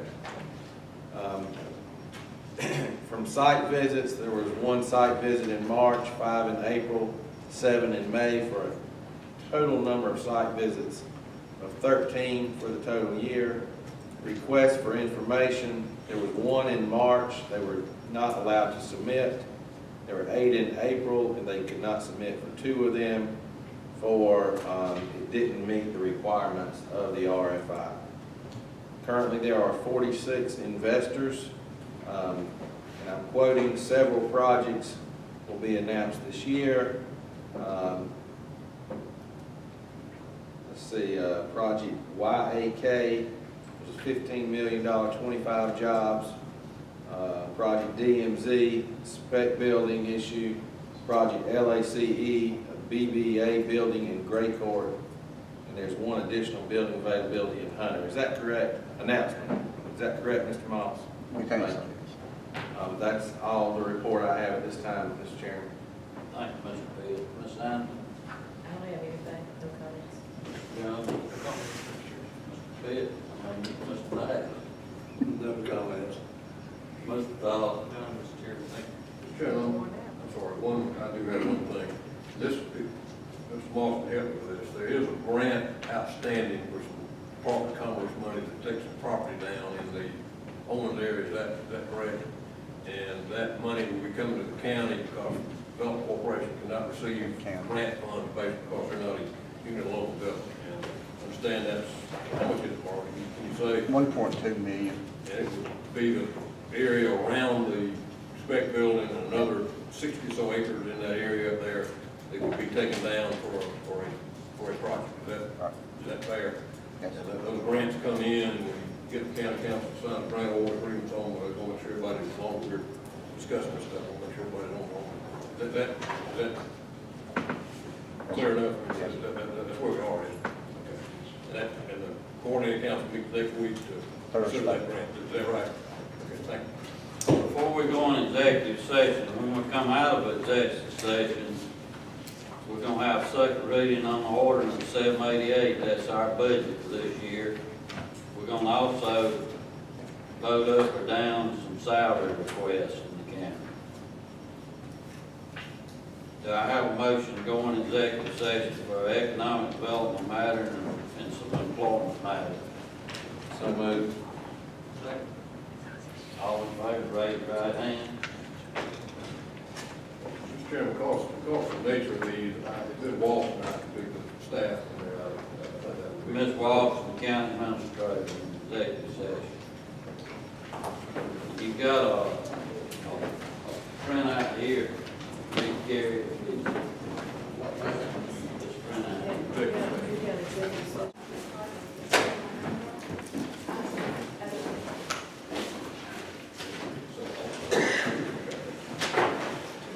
We out of executive session, we had no action taken on the economic development matter and employment matter, but I'll open the floor for a motion on the economic development agree to support a project in the Hunter Industrial Park not to exceed, for the amount not to exceed $100,000 under the condition the project does locate in that park. This funding will be allocated from the Hunter Industrial Fund. We got a motion, we have a second. Second. Motion and second. All in favor, raise your right hand. Let's see, there. All right, I'm gonna open the floor for a motion on second reading of ordinance 788, that's the Lawrence County 2015-2016 budget. Mr. Chairman, I make the motion to approve Lawrence County budget for FY 2016 second reading. Got a second? Second. Got a motion and a second. I don't think anybody got any discussion, have we? I hope not. All in favor, raise your right hand. All opposed? 5-1. I think that will allow us to go ahead and publish the notices in the next several days, and we get third reading on the second meeting in June, whatever date that is, like the 20. I have it for the 23rd. 20 what? 23rd. 23rd. That'll be second reading. And third reading, I'm sorry. We'll have to publish notices in local papers, and we'll Kirk and I'll deal with that as we walk. We did do comments from council members, did we? I think, yes, we do. I'd just like to state that the Catfish Festival was a big success this year. We had probably 30,000 people over 3 days. I spent 18 hours over at Saturday myself. But it was, my wife and I attended every year and helped with the Catfish Festival. Are there anything else to come before council tonight? We stand adjourned.